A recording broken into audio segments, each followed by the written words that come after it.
The show where we talk about movies, TV shows, and possibly celebrities of how they have helped shape our identity. I'm joined by the ultimate interviewer, the Coy Jandreau. I love that you have a shirt that I don't have yet that is of a show where I interview, that you're interviewing me in. It's so Turduckeny. You had a goat growing up. Yeah. Chewbacca. Chewbacca, Yeah. right? It was awesome. I was born on a mountain that my entire family lived on. We had a goat and like 20-some cats and dogs. And Do you feel like movies and comic books perhaps helped shape your point of view? we'd have a VHS tape with 3 movies that we recorded off HBO and Cinemax and all that stuff that we'd watch every Friday. Comics didn't promise me some great shit after it's all over. They just said like, hey, be good, because why the fuck wouldn't you be? And I think movies taught me that, and I think comics taught me that. I think my family taught me that. What's a movie that means so much to you, yet when you watch it, you do think of your parents? Ooh, that's a good question. We say that's a great inquiry on this show, crossing that out. Just tape. Well, hello there, Reject Nation.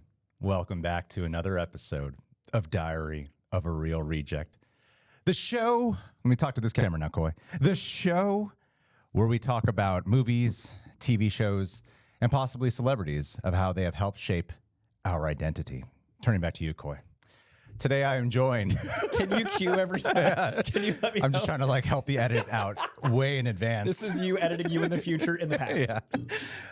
I'm joined by the ultimate interviewer, the Coy Jandreau. I love that you have a shirt that I don't have yet that is of a show where I interview, that you're interviewing me in. It's so Turduckeny. I love, what did you just say? It's like an Ouroboros, but it's also a layer. Jalen said, what was this word you just said? Turduckeny. Do you know what this word means? Do you know what a turducken We're is? trying to relate to people. Turkey, duck, and a chicken. Yeah. It's a way to prepare food on Thanksgiving by having a chicken inside a duck inside a turkey. It's a turducken, so it's layers on layers. And you were talking about interviewing me, and you're wearing a shirt that is me interviewing others, so it's a turducken. I have never heard this word once in my life. Turduckeny. And I use it as a verb, which isn't common, but they get the idea. This is how we relate to people, by using words in weird ways. That is what I do as an interviewer. Anyway, yeah, I spilled some crap on this shirt 10 minutes ago. I feel like it's a great way to start off this show. Right off the bat, I want to thank John for, of course, helping to set everything up, leading the production. And as I just shouted out, we got Ted and Jalen over here. And, of course, we were shooting here at Multi-House at the Preserve, home to 6,500 plants and anything else, plant life here, the urban jungle in Poison LA. Ivy loves it. I love it here. And Coy, this is your former set. Now it's my set. Oh, I own former. it. This is me Mofo. learning. That's right. This is how I See find that? out. For those, if Yeah. you're only listening, you guys can't see Coy. This is the Coy's 20th Century Fox Studio logo in the background. We're in the void, He's in the void of my right past there. interviews. It will come back. I'll rescue you, my precious. Well, before we were doing this, you were saying this is kind of strange because you don't really do interviews with friends. Yeah. It's usually people that I know only through their work, and then interviews are usually like, oh, I know you're externally. Like you and I know each other really well, Yeah. which I haven't really done an interview since I've been doing interviews with a friend. Well, honestly, I was thinking about what would I want out of this from discussing with you, and I was like, it might be cool for people to see a more emotional side of Coy, perhaps, because you're known to be quite the talker. You're known to be quite heady and very intellectual and Turduckeny, if you will. Turduckeny. You're quite turduckenous if you the turduckinator. I just love that these are all like compliments and I'm making up words. So I wanted to kind of see a different side of you. So I have I have a very few notes. I got exactly 7 notes here. Okay. And I haven't seen them. Yeah, he hasn't seen them. I haven't spoiled any of it for you.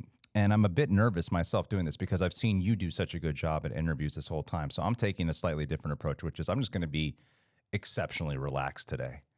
And then I'm going to let you be the Coy that you are. Okay. So Ready. I'm, of course, going to want to kick it off with the question I love to ask people at the start of these, which is, who was your celebrity crush growing up? And why was it that person? So when I was super young, I realized I had a crush that I didn't know what it was. But the first person I identify with having a crush on, do you know like the difference where you're like, I felt like, oh, I have feelings, but I didn't know it was a crush. And then versus like knowing it's a crush. Oh, interesting. Okay. So knowing it's a crush, Shannon Sauceman. Shannon Sauceman was Who's like from A Knight's Tale, from oh, yes. my God. How Like, old were you? I mean, that came out. I saw A Knight's Tale in theaters, so 13. Okay. So, and that was like formative. Like I sought out every movie she'd ever done. Like it was one of those things where I was like, IMDb was new and fresh, and I used it to be like, I have a crush. Like I was finding movies with her in it as a way to connect. And it was really funny because I found this movie called Rules of Attraction not long thereafter, which is a hard R sex comedy, like super. It makes American Pie look light. It's a Bret Easton Ellis novel, the writer of American Psycho. So imagine if Patrick Bateman, who's the brother in this, is actually supposed to be Patrick Bateman's brother. So James Vanderbeek plays Patrick Bateman's brother. And it's his world in college. So all the depravity of American Psycho, but set to college. And I was way too young to see that movie. And it was very eye-opening as a kid that was just in love with Shannon Sossman going like, I'm learning too much too fast. Well, what is it about her specifically? Yes, she's beautiful. Let's get that out of the way. I mean, yeah. Physically, she's very attractive. What is it about her personality that you find yourself drawn to? She's so captivatingly sure of herself. There's such a confidence that isn't arrogance. There's such a fluidity to the way she knows that she's got a ness. Like I love confidence, and I think arrogance is a turnoff, and that's such a fine line. And I think the fine line is what makes it attractive. You can go past confidence so easily into arrogance, and I love that there's something that is so attractive until it's not. And Shannon Sossman is the epitome of that. Like she's so quietly confident, and then when she wants to be loud and wants to be the center of attention, she can be. She just turns it on and then she turns it back off. Like she's never requiring the room, but when she wants it, it's hers. And she's also got this style that's so eclectic and so unique and so her. Like if I see an outfit on someone today, I still think of Shannon Sossman today. Like it's been years, and she just has this ability to make me want to be more quietly confident because I'm so loud. Like it's really interesting that I'm drawn to that kind of energy. And I've just always liked really strong women that know who they are, what they want, and how they present themselves. Because I've always wanted to be more, I always feel like I'm three different people. Like I'm who I think I am, I'm who this person thinks I am, and then there's the person that I'm presenting to try to find that middle ground. And with all my crushes, the only equalizer is I feel like they know exactly who they are. You're engaged now. Yeah. Would you? Which reminds me so much of her. Yeah, that's where I was going with it. Yeah, Absolutely. As you were describing traits, Yeah. we're cool saying her name, right? Yeah. Yeah. Okay. Anya, and I love Anya. I think she's an amazing human being. But as you were saying these traits about Shannon, I was like, yeah, I would say Anya actually does line up perfectly with that. Would you say that for the women that you have generally dated, that usually they fall into that camp? That's about the only similarity. Like, and it's kind of the only equalizer is like, I don't really have a physical type. I don't really have a career type. I don't have any of the usual check boxes. Like online dating is hell because there's no box or swipe or like there's no thing I can be like that. I can't type in like someone who is quietly confident, knows who they are, but can also be loud. Like that's not a thing. And I do think that's a through line. And then the other crush, which I was speaking to as like an abstraction was, do you know who the woman who plays Star is in Lost Boys? No. So there's a character in Lost Boys, and the character's name is Star, and it's a very similar energy. But I didn't know her name. I didn't know her name's Jamie Gertz. She's gone on to do tons of other stuff. But when I was a kid, it was just this girl Star, and it's really interesting because in that movie, she's very much the same things I like about Shannon Sossman. But I was like 6. I didn't know what crushes were or how to formalize that feeling. But then I remember like now when I watch Lost Boys, I'm like, I had such a crush on her, but I didn't know what it was. Yeah. So it's funny because I've got like a line in the sand of like first crush that I could identify. And then there's the first person that made me feel like that weird butterfly. And they're both the same energy. They're both very similar. They both have a like, and that is so much like my fiance. And it's so interesting being in a relationship that feels so different to other relationships. Like I've never been engaged and I'm so sure of this in a way that I've never been sure about any relationship or anything in my life. Yeah. And it's so funny that like young me knew what he wanted to such a level that now that I have someone that feels like that, I'm like, well, that's it. Okay, I'm gonna get married. Like it's just it's thanks. awesome. And like nothing else in my life is like that. Like the reason I like interviewing is because it is always changing. The reason I like the entertainment industry is because it's always evolving. I like change. When I was an actor, it was me not liking repetition. It was me not liking things being certain for like a certain amount of time. So it's so funny that in a relationship, I'm like, this is certain. That feels good. And now it's making me look at everything I've done in my life. Do I want certainty? And it's always, I mean, I live in my head. Yeah, you've talked about, there's something that stood out to me. I forget what we were watching together, but you were talking about Something about like the brain falling apart, I think is what you were saying. Like if the brain deteriorates, like that is something that you fear Biggest the fear. absolute most. Yeah. Now I want to obviously talk mainly about like linking things to movies and shit like that.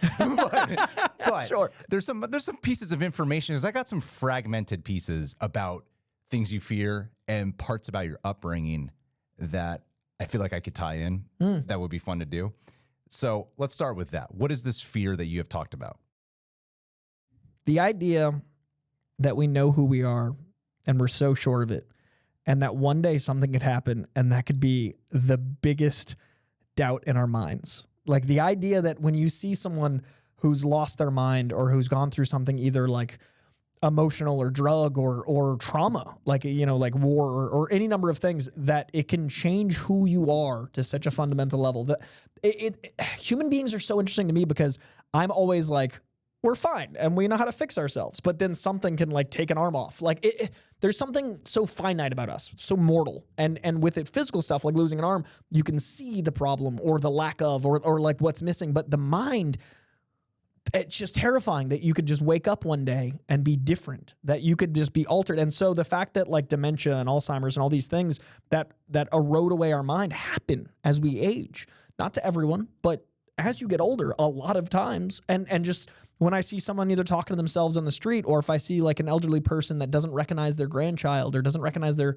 significant other, like there's nothing more terrifying to me than looking at my own hands and not knowing how old I am. There's nothing more terrifying to me than looking at you and not knowing who you are and what our history is and our relationship is. There's nothing more terrifying to me than looking in a mirror and being like, why do I look older? Just, it is the biggest fear. I think I'd rather be dead than not know who I am. Is there a movie out there that properly illustrates this fear that you're talking about? I mean, there's a lot of movies that dabble in it. Like Memento is pretty formative for my young, like, you know, want to be a filmmaker mind. But it didn't give me like fear. It just gave me like, oh, that's an option. Like, you know, like, whoa, that sounds awful. So I don't think I've seen a movie that's like a horror tale of what I'm describing. Have you seen Awakenings? No. With Robert De Niro and Robin Williams? No. It's a story about how, it's based on a true story about a man who was a vegetable. Is that the proper term? I don't know if this is offensive term now. When I said lose an arm, it's bad. I'm like, is someone going to be mad? Yeah, Like, I don't know if that's the proper term or Yeah. not. But it's based on a true story of this. And then Robin Williams plays this doctor who, I haven't seen it in like over a decade, but basically starts to regain his memory back. The guy, Robert De Niro. yeah. And then he starts to lose it again. Oof. And it is like a horrifying, it's a drama. It moves me to tears every time. But that's like such a, I feel like it's such a common, it's in my head. It seems like such a common fear, or we should fear it. But like whenever I bring it up to people, like, you're afraid of losing your mind? I was like, aren't you? So I guess people don't think about it as much as I do. But I think about, you mean, you described me as heady at the top. Like I'm in constant awareness of the human condition. That's why I like art. The whole point, I mean, to tie it to movies, which is the whole goal.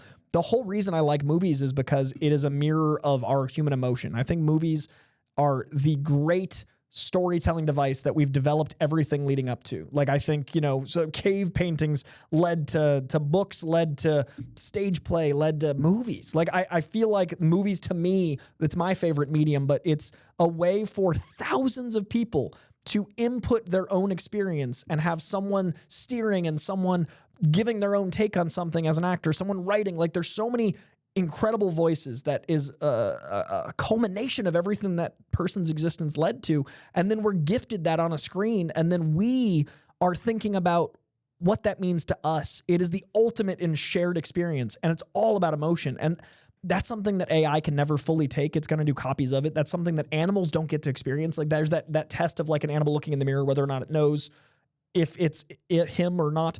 To me, that's movies. Like, there's nothing more unique to us. And it's all about the human experience of art. And like, that's how I think of things. You're known to be the comic book guy. Yep. And I'm known to drop waters when filming podcasts. I've been wondering why you're like trying to get a sponsor from San or not. Like, San Pellegrino didn't pay for this. Let me hide this ad. So you're known to be the comic book guy, but you've talked to me off camera about wanting to show that you're way more than comics. Sure. You know, as much as you love the art of it all.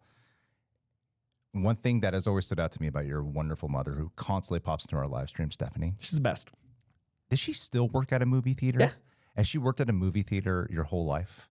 So when I was like 3, she was working in a movie theater in like where I was born. And then she worked at a movie theater from when I was like 11 until they moved to Georgia. And then now she works at one in Georgia. So she's consistently gone back to it. So when my dad, when the whole family moved to Georgia, she found a job there. But yeah, they're like, she's my first job officially. Like I was a paper boy and I was doing, friends work and like mowing lawns. But my 1099 job, my first W-2, was the week after my 14th birthday at a movie theater because my mom worked there. Yeah. So I waited until the day I could work, and then I applied to the movie theater. A week later, I started working. So like from the jump, she's been there, and then I followed. Okay. This is going to be fun. So there's a lot of disparate parts about your past that I got like weird fragments of. Okay. Like you once told me that you had a goat growing up. Yeah. Chewbacca. Chewbacca. Yeah. Right? He was awesome. So you grew up, you had a farm life growing up as well? I was born on a mountain that my entire family lived on. So grandparents, great grandparents, cousins, Just aunts, imagine uncles. like a tribe and there's It's like a crazy. fire. Yeah, like the Jandreau. But This is cool. Yeah. But so I'm the oldest grandkid of a giant family, and that's my mom's side. My mom met my dad and when I say dad, it's technically stepdad, but he raised me. So when I say dad, Yes. that's the man who raised me. That's my dad. He met my mom in art school, and then we all moved as a new family when I was 5. So from 0 to 5, I lived in like deep South Virginia, effectively on a farm. Like it was my grandfather is an everything, like carpenter, electrician, plumber, like can build from scratch. Like he could be like, here's a home and make it himself. So that mountain, like he did a lot of the homes on it. And then other people, like my great grandfather was an electric line layer, like, the power lines, like he did most of the Eastern Seaboard, like laying crazy power lines up and down. So everyone on the mountain was very like hands-on and could do stuff. Yeah. And then like to this day, they're all EMTs and firefighters that live on that mountain. And I'm like talking about heroes, and they're real heroes. It's crazy. Like I go back home, they're like blisters on their hands. And I'm like, I got a rough time under the YouTube lights. But to this day, like that's that family. And I was like around horses and mule, and we had a goat and had like 20 some cats and dogs. But yeah, it was like deep South living. You see, this really fascinates me because of the wide plethora of knowledge that you have about cultures and such.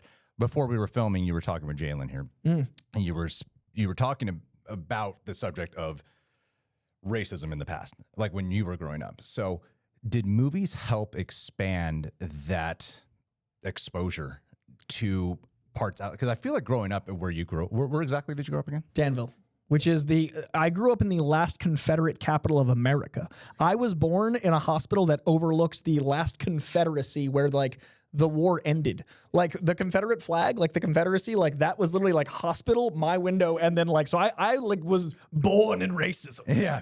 So when you're around that culture, but you are the furthest thing from that kind of individual. Yeah.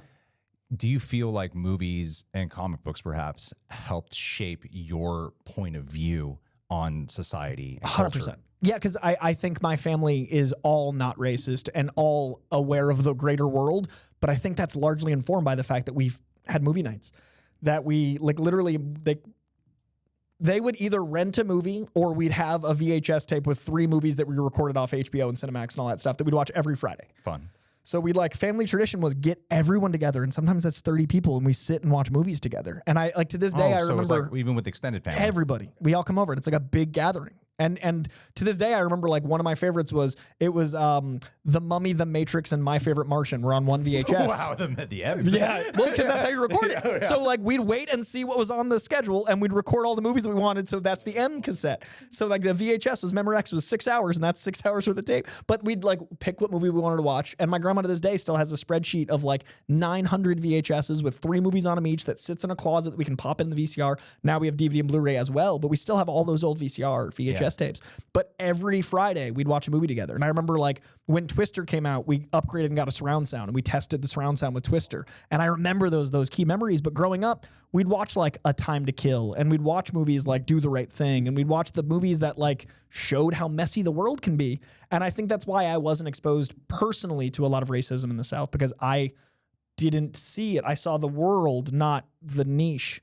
And then when we moved to the North, like we went to New England, it's different. It's a totally different world, and it's still different to this day. And then California is another kind of problem of different issues. So I think that comics are a Trojan horse to morality. It's a way for people to learn right and wrong, good and evil, without any of the hullabaloo of cults and religions. And I think that's why I have some aversions to religion, because I didn't need to believe that I had to be good in order to win a prize when I die. I believed you need to be good because you should be good. So like comics didn't promise me some great shit after it's all over. They just said like, hey, be good, because why the fuck wouldn't you be? So I struggle with people expecting a lollipop. Like you should just be good. And I think movies taught me that. And I think comics taught me that. I think my family taught me that. Like there was never a reward or a prize for just not being a piece of shit. It was like the default.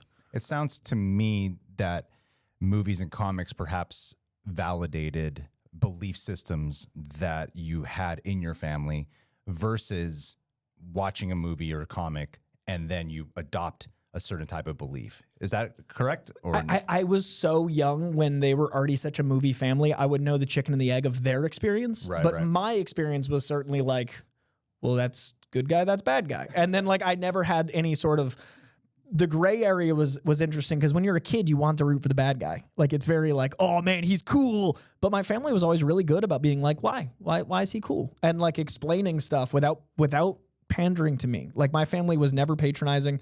I learned, like my first words were literally mom, dad, tractor, dinosaur. Like Turduckeny. No, like, I forgot the word already. but like they taught me words that would be useful. Like I learned tractor as opposed to like dog. Like I learned everything in the order of like they spoke to me like an adult. And that continued with media literacy. They always let me learn like why is that character good or bad? Talk to me about why you feel about this character. Explain why he's cool. Like why is Darth Vader cool? And like all that stuff. We'd actually have real conversations. And I think my literacy is largely informed by the community I grew up in. And my community happened to be my family. Fascinating. So you were already part of a tribe, Of a reject nation. of a reject nation, of a group that was already sort of maybe not reviewing, but reflecting on the experience of what you guys watched. So if you guys had a movie night, even if it was 30 people, you wouldn't just be like, that was fun. You would actually discuss it with them? So the 30-person thing would probably be like, we'd be eating in one room, like the classic, 3-liter soda pizza, like the 80s, 90s style. Yeah, then we'd all watch something. And I when I say 30, I want to be fair to the situation. That was special-ish occasions, but I'm talking like 10 or 15 normally. Okay. So like 30 might be, a big deal. And then like 10 or 15 is more common. And then at minimum, like 10 of us. And so the conversation would then be my immediate family. So after the movie, if the next day I mentioned something was cool, my mom or dad, or my mom and dad, maybe my mom and poppy would be like, let's talk about it. So it would be an immediate, like if I brought up something they were worried about, I think now, retroactively, they would bring up like, let's have a conversation. What's a movie that means so much to you, yet when you watch it, you do think of your parents? Ooh, or one of your parents? That's a great question. We say that's a great inquiry on this show. Oh, excuse me. That is a positive inquiry. I'm crossing that out. Just tape. I'm going to put the word inquiry on a scotch tape. Like what's it called? Tracing paper, but it's your title. Let's see. A movie I think of my parents. Jurassic Park was really Jurassic Park was pretty formative because you have the memory of watching it with them. Yeah, because I remember we watched Jurassic Park together as a family, and I was fine because we watched it as a family. But I would sneak and watch The Lost World on VHS without them, and it would scare the shit out of me. So like the comfort of family made Jurassic Park not scary because I could ask them what was going on. It was where I first learned about like science and like the scientific method and why it's dangerous. Like we had real talks. Like I learned dinosaur wicked young because I was obsessed with Jurassic Park. But then it was funny because The Lost World, like I think my uncle had, like my mom's brother, on VHS, and it was the one with the hologram cover with and like I didn't watch it with them. So I remember specifically putting it in the VCR because it was a VHS tape and building a fort to watch it because I thought it would keep the raptors out and being terrified whenever and my parents would come up. So I think of Jurassic Park because it meant from a young age I trusted my family enough to not be scared with them. And now I think of being scared without them. So just the difference, like one movie's not scarier than the other. I built a fort without my family. And with my family, I didn't need the fort. So I think about that a lot. Like they were such a safe place for me, whether it was having a conversation about, dinosaurs or why, this was a bad guy. We watched Lethal Weapon every year at Christmas, and that movie's not for kids. But I love that they didn't try to hide things from me. And it's also because they're so young, they wanted to watch that shit. Yeah. So like, but they didn't ever make it like a faux pas to ask. And so guns you weren't were censored. No, and guns were always bad. It was always like very clear, like good guys might have guns, but not a good thing to like, be around. Those conversations I think are why the difference between Jurassic Park and Lost World is the exposure. And those two movies mean a lot to me. Oh, that's awesome. Yeah. It's really interesting looking back. Like the fact that my mom worked in movie theater and then I worked there after meant we continued that tradition because we'd always go to the movies together because we had free passes because we worked there. So like I've always my whole life had movie access with family. And every year at Christmas, I keep a list of all the movies I've loved this year that I want to share with them. Like whenever I go home, I bring back Blu-rays or watch whatever we've both like wanted to share. And there's movies I save rewatching for watching with my dad because my mom's gonna have seen it already at the theater. But like I will like have a list every year that's like dad movies, and then we all watch it as a family to this day. What movie character would you say is most similar to your mom? She is just good. Like she's so wholesomely like child. Well, she's played like by Ben Kingsley. no, but like that childlike wonder. Like she's where I get my wonder from. She's where I get that sense of like awe, where I just love stuff because it exists. I get my order from my dad, and my persistence, and my work ethic, and my like drive. And my dad has fun because he sees the fruits of the work, whereas my mom, I think, has fun because that's her default setting. Yeah. Like she can get upset and like she can get mad, but like at the end of the day, she just loves stuff. So I'm trying to think of a character that like loves stuff. You've ever seen a character before that's like, that reminds me of my mom? I would say like the fun of Reese Witherspoon in the 2000s with the comedy of like Julia Roberts in her rom-com stuff where she's like kind of pithy, sassy, but like it's coming from a place of benevolence with a bit of the innocence of the battiness of certain characters in the early 2000s that weren't written well. Like my mom's smart, but she doesn't like need to care about everything. And that when written poorly comes across as like, distant. But yeah, some amalgamation of that. Like she's just like happy and free-spirited most of the time when I think of my mom. I think your mom's the best. She's the best. I like whenever I've talked with her. Yeah. She's just so present, I would Yeah. say. Like, Yeah. she is so sweet, first of all. That's what I'm trying to quantify, but sweet characters usually written as dumb. You see why I'm trying to like, usually when someone's like, oh, they're sweet, it's like, okay. But like, she's not. Well, when did your we call him your dad. Yeah, when did James come into, how old were you when James? 2, man. You were 2. Okay, so he is just My your dad. And not only was I 2, but I was sick. I was preemie. So I was in the hospital all the time. Like wow, really? all Okay. the time. Like I was born 5 pounds, 15 ounces, and I was like 5 weeks early. Like I shouldn't be here. And like, it's crazy.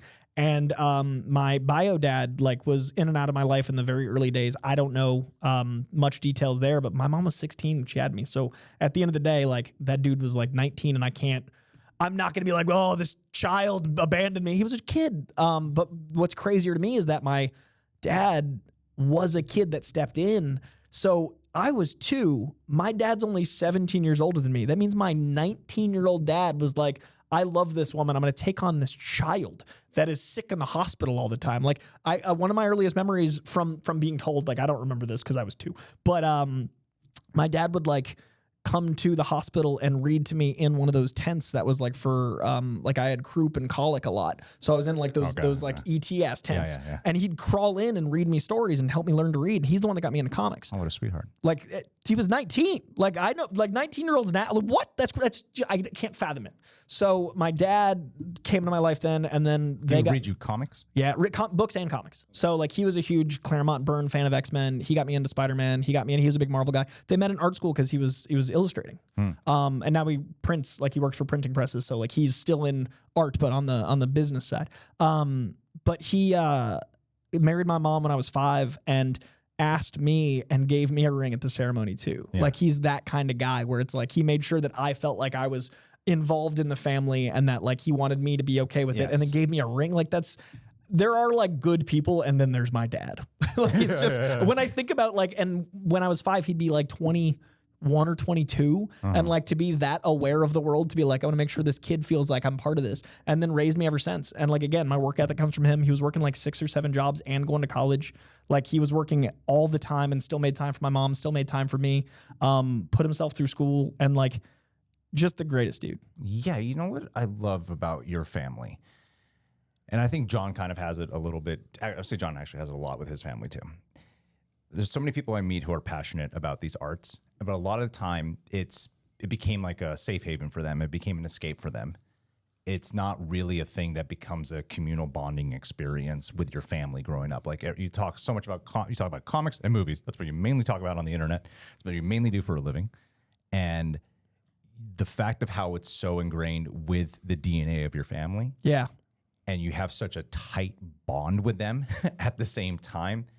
I feel like that level of passion and enthusiasm often is misinterpreted in a world that is rather cynical about the state of the industry. 100%. And it's exhausting for me because I genuinely love this shit. And it was like, oh, you love everything. And I'm like, I just don't hate everything, with a side of I can be critical while still pointing out the positives. Right. Your lack of media literacy doesn't mean I love everything. It means you weren't listening. Like that's what drives me insane is like, at the end of the day, it's impossible that a movie script got finished. It's even more impossible that someone said, here's a bunch of money. Yeah. It's even more insane that the casting actually worked. And then an astronomical thing on top of that is that a studio's like, let's put all this together and we're going to finish it. Then it somehow wraps and then you get a distributor and then I got to see it. Like that's fucking crazy. Yeah. So like every single time credits roll, opening and close, I am thankful as fuck for whatever I just got to experience. And that's because my family made me realize, like, even now it's funny because like 10 minutes ago when I said 30, I'm replaying times it was 30 and thinking like, it wasn't always 30. I was being hyperbolic. People are going to undermine that. They're going to think I wasn't being serious. And even now I'm already worried about the importance of it to me being undermined by hyperbole when there were times it was 30. And those are my strongest memories because that was a family reunion or a holiday. And that was as important as when it was 5. But people are always seeking to poke the holes in shit. So even now I'm thinking like, well, I need to find a photo where there's 30 of us. The internet won't believe it. And that sucks that I have to validate my joy. And that's what the internet is. It's if you don't like something, I agree with you. If you like something, prove it. And like, fuck that. Like I hate that we have to validate the experience that's positive, and the experience that's negative is so much easier because there's no vulnerability in it. Hating something is the easiest thing in the world to do. It's a default setting that's going to get you more likes. It's going to get you more engagement. You can put your little tear faces on whatever woman you're mad at on the thumbnail, and there you go. That's easy and it's profitable. But loving something is exposing that you share in a communal experience with the filmmakers, that you're being vulnerable by blah, blah, blah. I'm not saying to love everything, but I think you should be able to find merit in anything. And I think I got that from being raised in a world that loved shit. Like my family loved stuff. My grandpa, who was just as hardworking as my dad, who's just as altruistic. Like I come from a long line of really good men. He literally lost his family at a young age and took care of his brothers and sisters and helped raise them when he was a teenager, then met my grandma and was able to raise a whole family. Like they were in their 20s, 30s when I was born because my mom was 16. So they would have been, 30s, 40s. But like the idea of someone like that then raising grandkids and like taking on a 16-year-old mom with a baby when you've just finally gotten everything in order. Yeah. And we never came from money, but what we did to escape was movies. Like, yeah. So what you spoke to with John, like it wasn't about escaping. It was about that was something that could bring us together that didn't cost us $300. Yes. So it was on TV and it was a VHS we'd already watched. It was $3 at Hollywood Video down the street. It was whatever that was, but we could all bond over it. And we'd watch it 4 times in a weekend if we rented it, because that's crazy to rent something. Like we didn't have a lot, but what we had was each other and what we had was movies. We've talked about, I like to talk to the guys about this subject. We've talked about this off camera quite a bit when it comes to crying. You say you don't really cry that much when it comes to movies and stuff. What about when you were with your family growing up? If you felt like crying, were you comfortable to do it? It's not that I'm not comfortable now. That I think it could be a blockage forever. I just don't think of myself as someone who cries, and I'm jealous. It's coming from a place of absolute envy. When I see someone crying, I'm like, you can just feel outwardly, because it's when I do cry, whether it's losing someone or Spidey's in the hospital and then I find out he's okay. And like when I think of Spider-Man, the character. Yes, guys, when Spider-Man's in the hospital, some issues fuck me up. Spidey is cat. Spidey cat. Like the times I think of crying are like either loss or sickness or like, breakups, like big traumas. It's always so nice. It's always such a relief. It's always like, oh my God, this is like, I've been holding this in for years. It's always such a positive. If I could cry with movies, I would love that, because I feel like I'd be happier. I'd be more, like my shoulders are always in my ears, man. Like just as a person, like I am a tense, angry, frustrated fella. It's all those shoulder lifts. So, yeah, I got to show you. I'm teaching Greg Use traps. the barbell behind. And you got to contract to a certain spot. It's contraction support.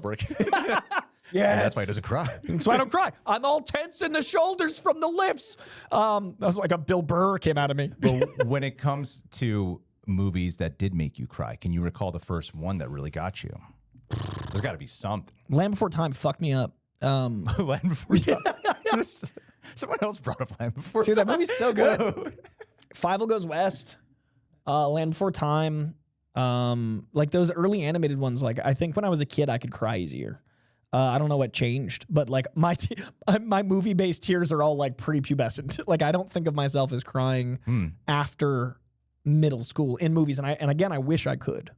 Like if I could add a thing to my repertoire, it'd be that, because I feel like I would just put on a movie. Like when I go through a breakup, I watch Like Crazy and Blue Valentine back to back, because they both wreck me and I can cry.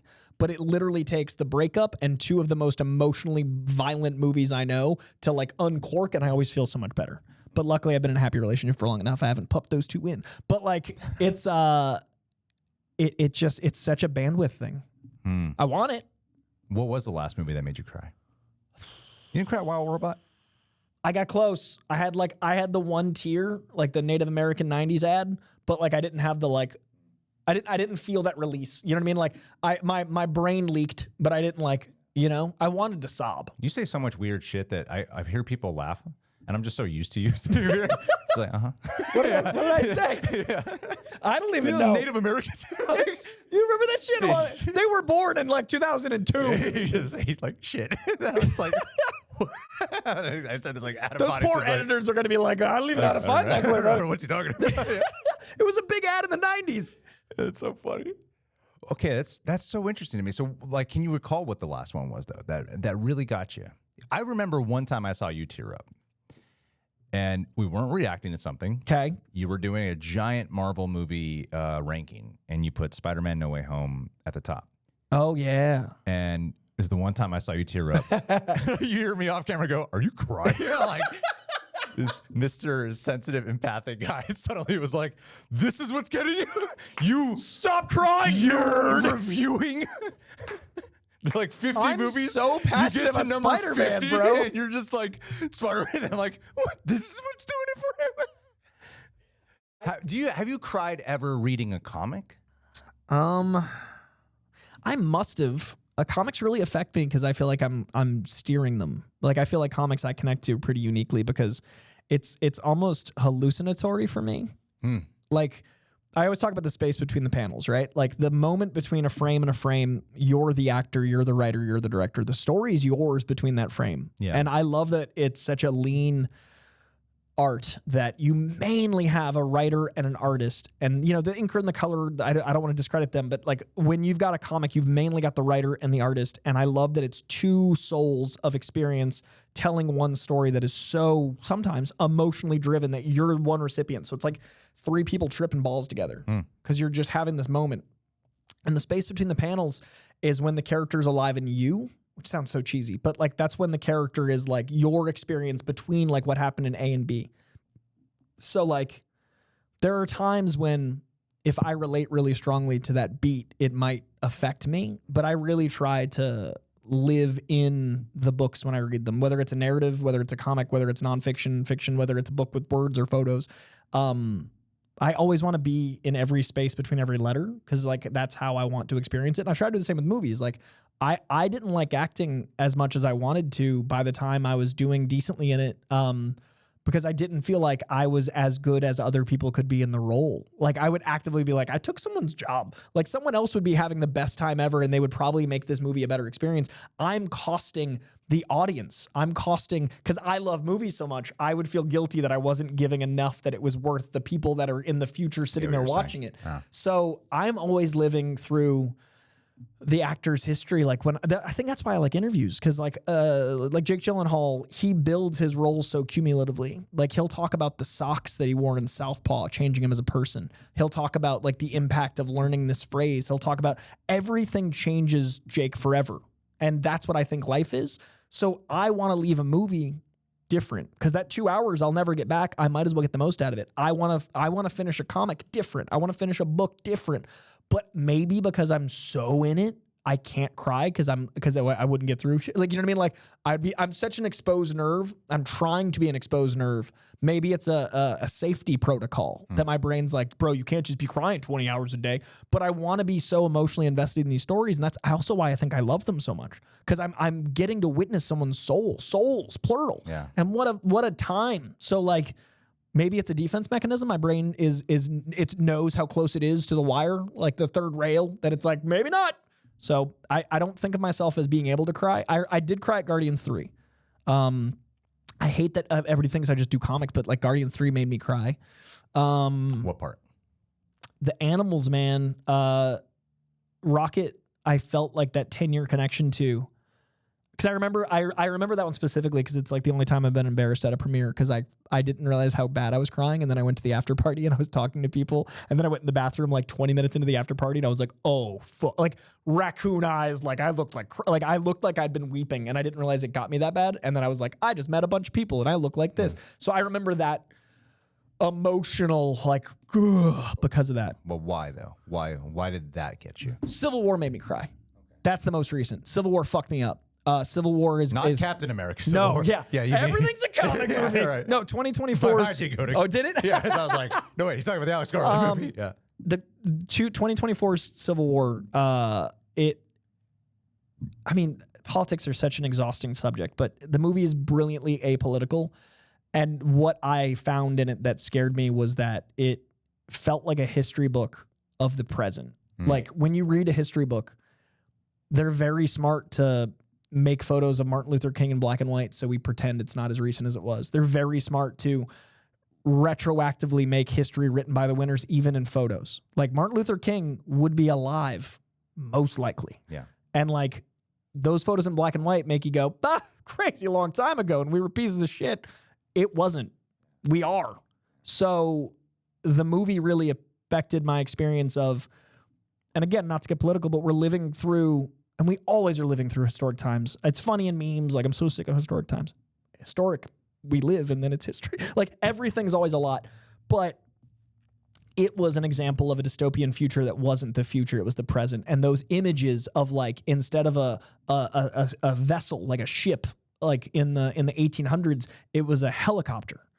And it was the same frame. They'd frame it like a history book. And they'd make you feel like when you're a kid judging the past, oh, we're so much better than that now. But no, we're not. And the movie gave you the scope of how we will look back on this time with fucking disgust, and how our grandkids will go, what were they thinking? And again, I'm not talking about the present. I'm talking about the constant. We as humanity, not 2024 us throughout time, we don't know how to treat each other.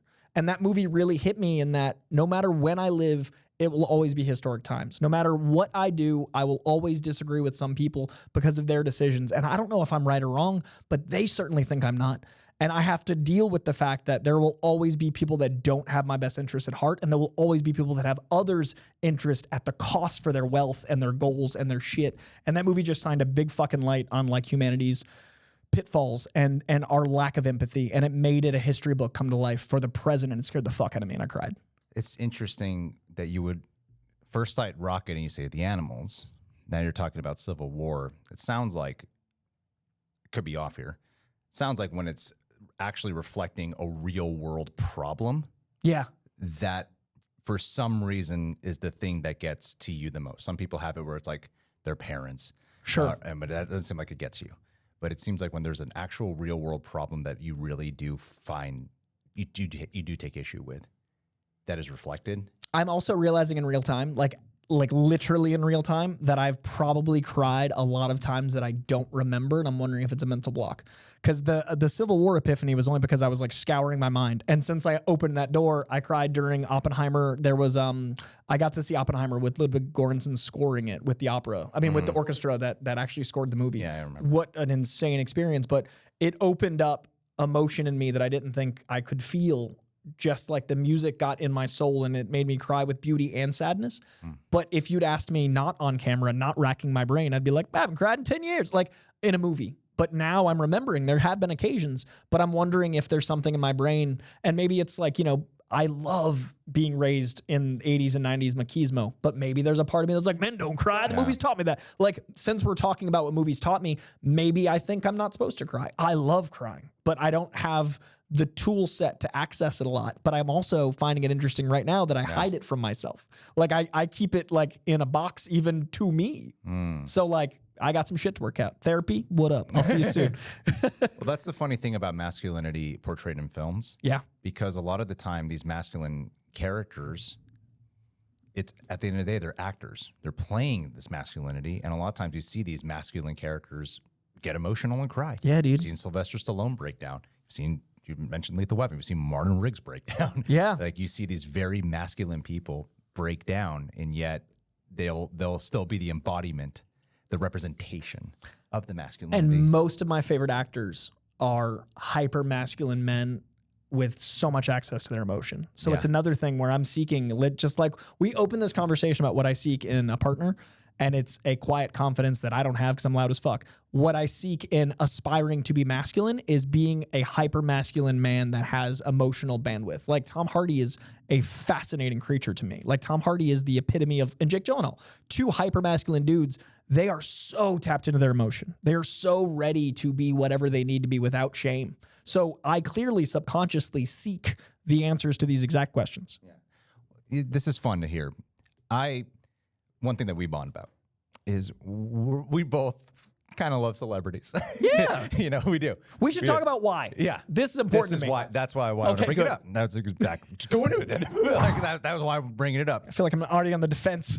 Like, I have like my weird reasons. I would love to hear. I mean, like, I want a dialogue about it. I don't know. This is a Q&A. Oh, excuse me. The short version for me is my dad was not really the most masculine, secure individual. I kind of tiptoe around when it comes to talking around my dad because there's people who probably wouldn't want me speaking about certain things, right? And I did notice he would really have a strong adoration, like he wanted to be a celebrity to be a celebrity. And like he didn't have the greatest relationship with his dad, and his dad was a messed up guy. So I feel like whatever that image thing that people place or project on what we idol when we put celebrities on a pedestal, like he had that really unhealthy association with them. I used to have that. And I've tried things out in my life just because I've heard, hey, Tom Hardy said this in an interview. Ryan Gosling did this. I've done things just because of celebrities saying stuff. So when sometimes people talk about like celebrities being influential, I'm like, that's ridiculous. And then I go, wait, no, I've done stuff because of celebrities. Like I have actually done that. And sometimes, it's like an easy thing to look at and see they are successful and they say to be successful, study success. And I kind of got like a different version of it. Like I was watching, what was that podcaster? The British guy. He did the interview with the Olympic athlete that you showed me, the weightlifting guy, the British dude with the shaved head. Josh Williams? I think it's his name, yeah. Yes, I think so. Chris Williams. Chris Williams, yeah. Yes. He interviewed Matthew McConaughey. Oh, dude, that interview's great. It's amazing. And I was He's like, so good. It's Matthew McConaughey. I want to listen to this, right? But I only know him from movies and stuff. But I'm going to listen to him because I love Matthew McConaughey, the actor. Yeah. So I can be very much influenced by that, and it's an easy access to be like, they're successful. Let me study what they got to do and say. And sometimes you find out they're maybe not the greatest people, but sometimes you take a chance. And that's a huge part of it for me. Also, Josh Williamson is the writer of that G.I. Joe comic that we went to the thing for. Yeah. So my brain was putting them two together, and I was like, why Josh? Yeah. Josh Williamson, G.I. Joe writer. A huge part of it for me is following people that inspire you. And I think that's what you're saying in short, is just follow those that you see succeeding in the ways you want to be.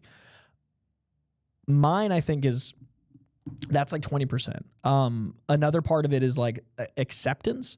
Like a lot of people. Acceptance. I've always felt crazy, Greg. Like I've always felt not normal. So like I think if I see someone that is celebrated for their not normalness, that's an accepted version of me. So like, oh, weird. Look at that. Cool. Right? I never Like thought about that. Look at that version of like how I feel like I don't belong, but it's celebrated instead of kicked, So like it's so loud in my head, and it's so like, I always want more. And I always have like, I have to shorten my sentences and thoughts and words in every sentence because I already get, that I'm heady and I over intellectualize and I always have this shit. Like I've had that my whole life. So when people are playing characters like that and they're celebrated for it, or people that talk fast or they're a little manic or they're great. Like I grew up on Martin Riggs. Seeing characters like Martin Riggs, or seeing characters that are changing their stars like William Thatcher, or seeing characters that are, getting by being cheeky and snarky like Robert Downey Jr. in Kiss Kiss Bang Bang, or people that did something really fucked up and they're trying to navigate it like Colin Farrell in Bruges. All of that just feels like a big puzzle that makes me feel like it's okay to be me. Like all of it's just adding up to like the tapestry that is the weird shit that I'm trying to both put out and put in. Like I don't think... So it's a dual association with celebrity and character. Character, yeah. Okay. It's inward and outward. And I don't think I can separate. I think that like when I meet someone, they become that person, like who they really are. But when I've only seen their work, I see them in interviews, which is similar to seeing them in performances. Yeah. Like I don't see my friends that are actors as their roles because now we know each other. Yeah. But I think leading up to that point, it's a coping mechanism. Like I've met Tom Hardy a number of times. I don't know Tom Hardy. So I don't think of Tom Hardy as like what the guy's really like. Like I've had experiences, but I wouldn't know like that's a Tom Hardy thing to do. But if there's a role that I identify with that he's played, I'm going to connect to that and it's going to make me feel more sane because he's made it cool to be whatever blend of crazy that is. Yeah. It's like I always talk about equalizers. Like when you're playing a role and you're doing it, this way in this medium or in this movie, or like you're turning down the comedy, up the drama and scene to scene. I feel like that's all of us in every situation. It's when you go from one lunch table to another, you're changing a little bit of who you are. If you're playing one role to another, you're changing a little bit of who you are. Actors made it okay to do that as opposed to being like a piece of shit. Like when people do it in life, it's being duplicitous. When actors do it, it feels like it's normalizing trying to find a way to fit in. So I think it's following in successful people, but it's also finding acceptance and feeling insane. I think a lot of us have that because as you were saying, I'm like, oh yeah, no, I definitely have that too. Like I've never actually examined the question that I asked you, but I only plan on asking you, but no one ever asked me a question. So I didn't actually, but that is very true. And it got me thinking about a couple things, which is you're so right about especially your weirdness. My cheesy quote I came up with when I was like a teenager was unique starts with the letter U for a reason. And I think I still live by that though. That's so heartwarming, dude. I can picture a little Greg saying it. No, it's so good. It's corny dude. As hell, but I really believe that. But what a good security blanket. It is. It's very true. And normally when you're trying to climb the ladder, I would say definitely as an actor, but in almost any industry, they're always like, you got to be this way, you got to be this way, you got to be this way. But whenever someone becomes super freaking successful, they're not like anybody else. No, they're just themselves. They're very unique, and that's why they're successful. Not because they were trying to feels good. That's not because they were trying to be someone else. Right. That's because they were themselves. And a lot of actors don't get to that point because you realize their normalness. Yeah. How many actors have they tried to make the next big thing, and you're like, that's just a guy. Like that's the opposite. Yeah. Like the uniqueness starts with you. Like I love that the people that make it to the point of world recognition or even success are weird. Yes. And that's why I love this job. And that's why I love Hunter S. Thompson. That's why I love, like, all of my heroes are weird people. Yeah, they're not average. Right. Yeah. So it makes me feel normaler. And it's really, it also ties into my fears, man, of like losing my mind and stuff. Like, it's all based on perception. Mm-hmm. Like, if I lost my mind and I didn't know it, would I care as much as if I lost my mind and other people judged me? I don't know. It might just be like I'd get to eat the same meal every day. And I wouldn't care. Like, I don't know what it'd be like, but I'm so afraid of that perception. Yeah. What's the character of masculinity that you really feel like you learned a lot from that? Would it be Fight Club? Oh, yeah. Fight Club is kind of, it's so funny how much that's my Bible, but it's the Bible of the worst people. Like, it's. They say you can learn what to do and what not to do from things. And is that the movie, like, I learned what not to do? Or is there things that you learn what to do? Both. Chuck Palahniuk means a lot to me. Chuck Palahniuk is a man I have read most of his works of, and it's like... He's the author? The author, sorry, of the book. And I found it fascinating that, like, certain people appropriated the term snowflake, and Snowflake was written by a gay man that was trying to figure out his way out of the closet at the time of writing and was out by the time, like, the movie and everything. But, like, it was a man navigating his masculinity by writing these masculine tropes. And, like, the word snowflake is literally a trigger word for the people that don't know what it is. And I love that. So that irony has just gotten better with every year. But the movie itself, like, the protagonist is the guy that isn't cool. And the cool things the bad guy does are the masculine tropes that I still think are cool. And I love that. I love that there's an arrogance, not a confidence. There is confidence certainly also in Tyler Durden, but like there are certain attributes of him that are not acceptable, but there's this bravado that I think is so inspiring. And I love that the character is a cautionary line in the sand. Like I see Tyler Durden as the already on fire pier to walk up to and be warmed by, but not to walk down. Like it's great because it can illuminate, it can give you warmth, it can give you things, but don't get on the pier. Like I love that Tyler Durden is so influential to what I even think is cool. If I had unlimited money, I would dress like Tyler Durden. I would act, I would walk. Like it's just the epitome of thing. Yeah. And that's all while I know it's not healthy. And I love that. And I love that it's a movie that is so masculine in every bit of its nature, but Marla is one of the only consistently positive things in Jack's life.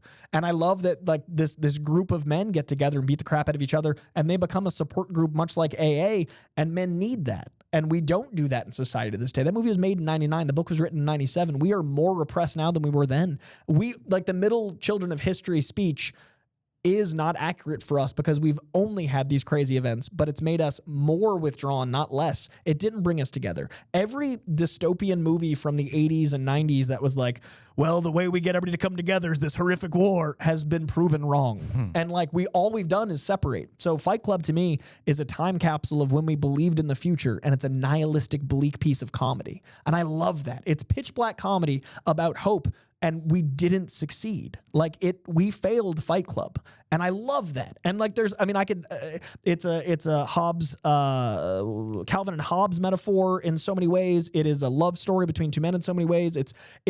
You can read that movie like a book, and every time you revisit it, it's a different book. And that's so special. So yeah, that's like my masculinity line, like my path, but I like that it's a cautionary one because I love masculinity. You and I talk about this. Like I consider 2024 masculinity to have toxic written in parentheses in front of it. You say the word masculine, it's inherently bad right now because dudes be doing dumb shit. Yeah. And I think masculinity has a lot of positives, a ton, but we can't look at those until we fix our shit. But while we're fixing our shit, like I think we need to also like feed the flames of the good shit. But how do we balance that? How do we go like, these flames are good flames, trust me. Do you know what I mean? What were the things you learned not to do from Fight Club?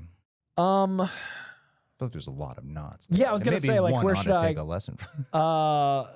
Not to rely on yourself to the point where it is cancer. Like, I feel like it is a movie of learning how to be healthily codependent. Like, it taught me to open up. Like whether it's like Bob's bitch tits or when Tyler goes to Marla and like, you know, they basically Tyler fucking Marla through the night to keep her alive because she was open enough to call him. Like there's so many great dark jokes about opening up to people. And like Jack doesn't open up to anyone except Tyler. Tyler's imaginary. Like if Jack had a friend, would any of that movie have happened? Like Jack is literally flying back and forth all over the country. He's got single serving everything. He's got single serving friends. He's got stuff, not people. And if he had a person, then maybe we'd never even have Tyler manifest. So how to be reliant on others without being codependent, how to let people in without it being toxic, and how to see that line in the sand.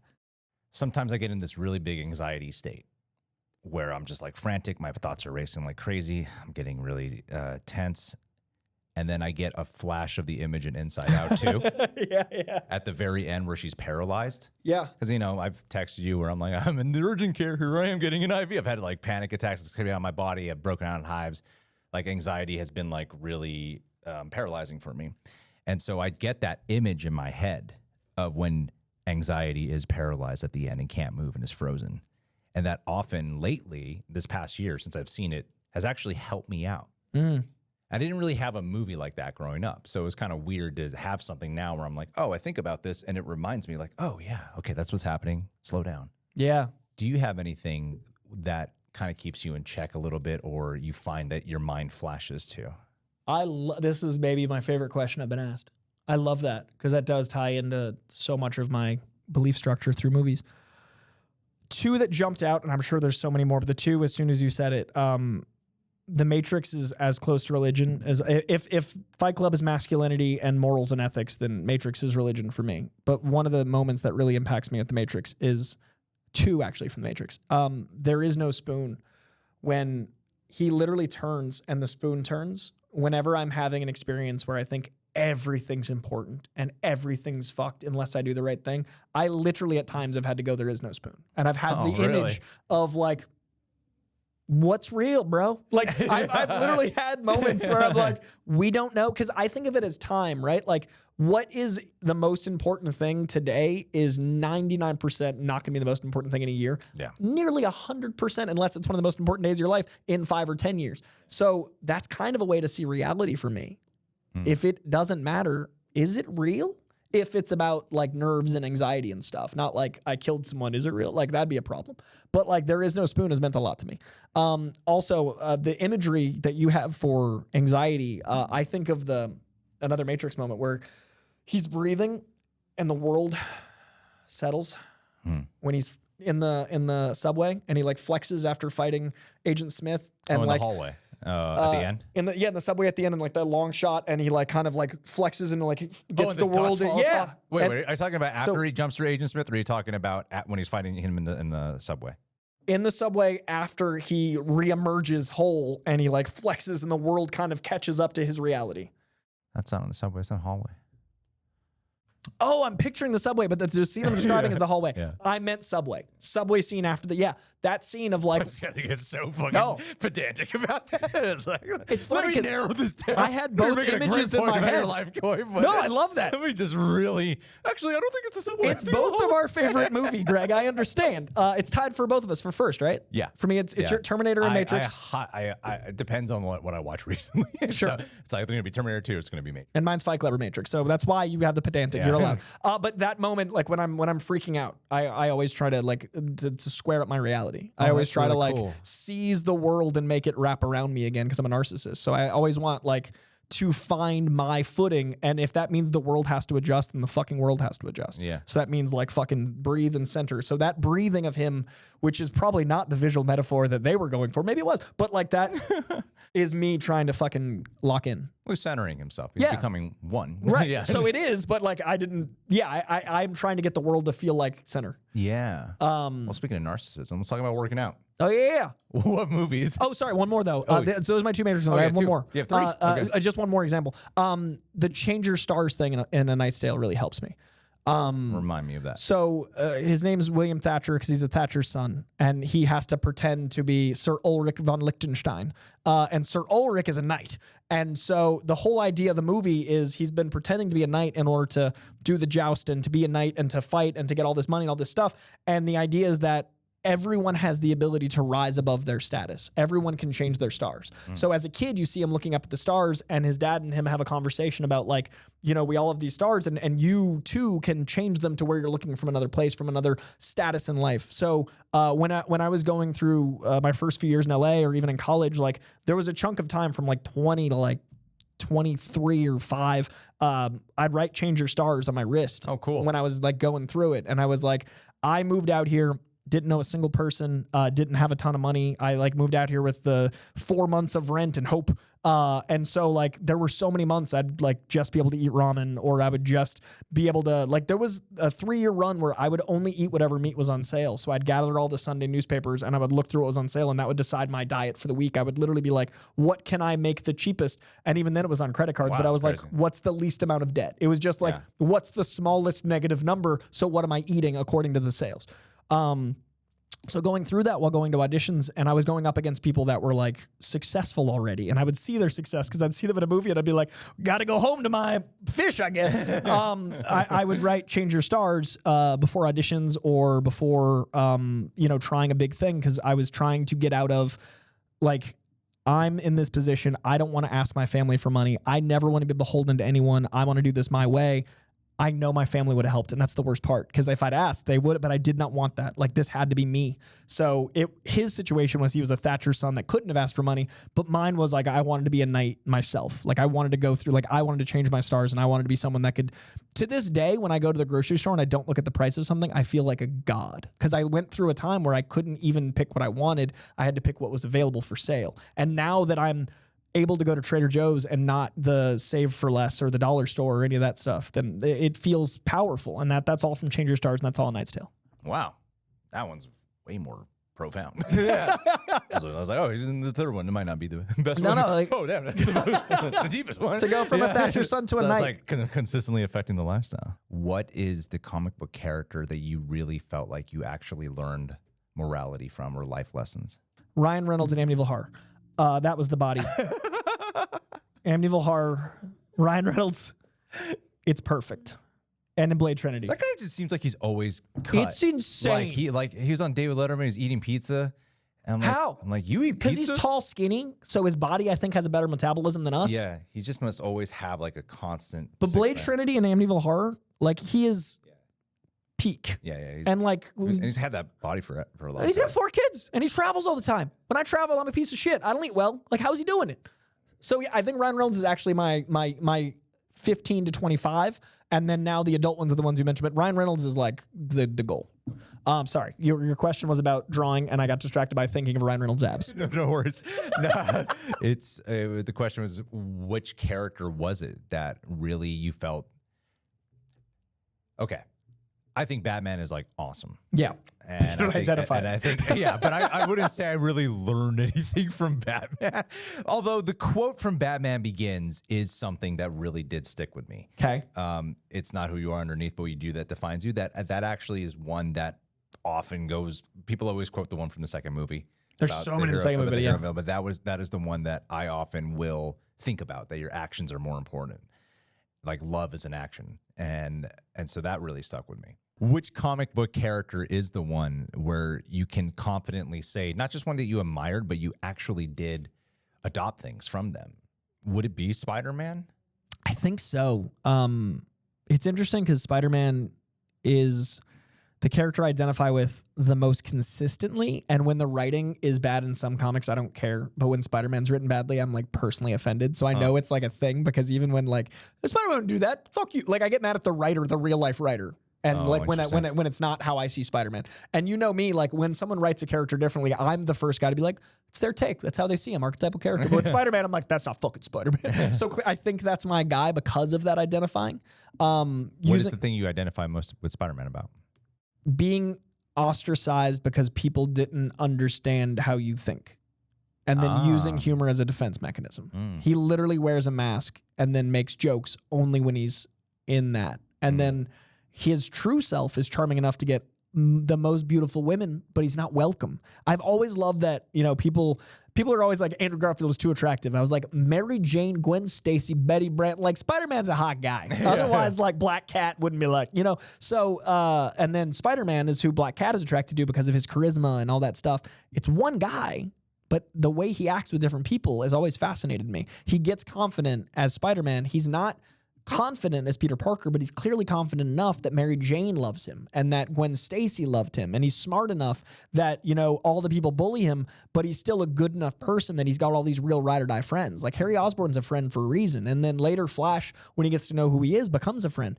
But the whole journey is people judging him. And I've always loved that Spider-Man, like Steve Ditko and Stan Lee they conceived him together, and a lot of times Stan Lee gets all the credit for writing, but Steve Ditko was like a huge part of like informing the character because of how he looked, because of those conversations. So I want to give credit to both guys, but Stan Lee and Steve Ditko made the most icky bug and made it a character that they thought would never sell. The first appearance of Spider-Man was in the last issue of an anthology series called Amazing Fantasy. Amazing Fantasy was getting canceled.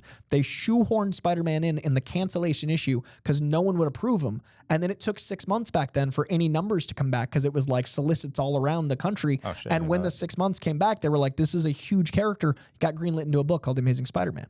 But they literally like snuck him in under the wire because they were like, no one's going to like this spider guy. So I've always loved that Peter Parker is ostracized. Spider-Man is ostracized because he's an icky thing. But the people that know him love him. And the people that get him admire him. The people that understand who he is like the guy. And I don't feel like most people like me at first. And that could be my own insecurity. That could be me being on the internet too much. That could just be me, through osmosis that, no one has thousands of friends. But I'm always self-conscious every single conversation with someone new, every single business meeting. In the back of my head, I'm like, I think I fucked that up. And I'm always worried that someone doesn't like me every time. People think I'm so confident, and I am confident, but I'm confident with a voice in the back of my head going, I don't think that person likes me. I'm going to have to let that go. I don't think I'm going to get them to like me. I think I've got to move on because they're not going to like me. So like Spider-Man to me is that, because he didn't have a lot of friends. He didn't have that stuff, but the people he had. And that's always meant a lot. And the comedy, obviously, like, I think I use comedy as a defense mechanism like a lot of people, but I think I do it. I don't. Not at all. What do you mean? I mean, but like, I think that Spider-Man kind of taught me that was okay. Yeah. So I think Peter Parker. Okay, with comic book movies being such, I feel like I have to ask you something about comic books. I am so mad at myself that you're like, what movie made you cry? And I'm like, Guardians 3. Like, I'm so embarrassed because that was the one. But like, I think there's a part of my brain that when there's lights and there's cameras, my knee-jerk reaction is a comic thing because I know it's going to get clicks, and I hate that I've clickbaited my subconscious. My medulla oblongata is literally thinking of SEO, and it's running through the scenario that'll get the most clicks, and I hate that I've TikTokified my existence. Well, we're in this weird day and age where I feel like there's two completely different sides of people on the internet. One is the really just genuine, sincere personality, and the other side is like just over the top, that annoying YouTuber voice or TikToker voice. And I think at the end of the day, there's still like a bit of a switch for us. I think I'm an authentic person online, but I hate that my authenticity has an asterisk of how does this help the narrative of the video? No, I get so you. the authenticity, I did cry at Guardians. I get you. But I hate the 30-person thing was the same. Yeah. When you asked me the question, I pictured like when I was born, I had great-great-grandparents, which is insane. Like when I look at that now, like the insanity of my family having kids so young and living so long meant I had great-greats. And when you first asked, I had a very clear mental image of the room I was in and the movie we were watching, the food we were eating and all that stuff. So when I said 30, I could literally count the people in my head. And then I thought very consciously, wow, that's crazy. That's such a good soundbite. And then my next thought was, someone's going to think I'm lying. And then it's going to undermine everything in the rest of this interview. And I haven't been able to let that thought go in an hour and 16 minutes. Do you know what I mean? Like, so I'm authentic. Had a lot of those. I mean, you and I both have people might not think it just because I often take an intentionally slower rhythm in my life. And you're like Mr. Fast talking guy, but I think I'm so afraid of death. Our brains have the kind of rapid fire success. Like I'm thinking of a million things at once all the time. It's happened during this entire time we've been talking. When we're filming, I'm like, that's a thumbnail. Like I'll see an image, I'll be like, thumbnail. That finally has started happening to me, by the way. I say it out loud, or like I might have just reacted, like genuinely. I'll have like like, oh my god, and then I'm like, that's a thumbnail. Remember that? You know, even while you were talking, there was something I can't now. I forgot what it was, but there was something that you were talking about. I was like, that's a thumbnail. Like, as you were talking. Do you remember when I texted you like last week, where I was like an hour and 19 minutes in, I accidentally said, "Fuck, Greg." Remember to edit that out. Like I said a thing, and I was like, time code, and I hate that my brain is like, oh, the edit, like it's such a weird subconscious. It's natural, but it's like my brain's like zigzagging like all the time. But to my original question, what was the comic book movie, the first one that you saw that made you go, wow, they really brought what I grew up on to life? Because there's been a lot of comic book adaptations, but I can't imagine that every single one is like, we talked about Spider-Man. I know the Raimi ones are not exactly the thing for you, so I don't feel like that would be the answer. At the time, it was. Oh, it was? Okay, at the cool. time. Because so I have a insane, do you know what Wizard Magazine is? Someone just told me about them. Wizard Magazine was a price guide and magazine about comic books. That was monthly. So weird. Who was talking about Wizard? Tom.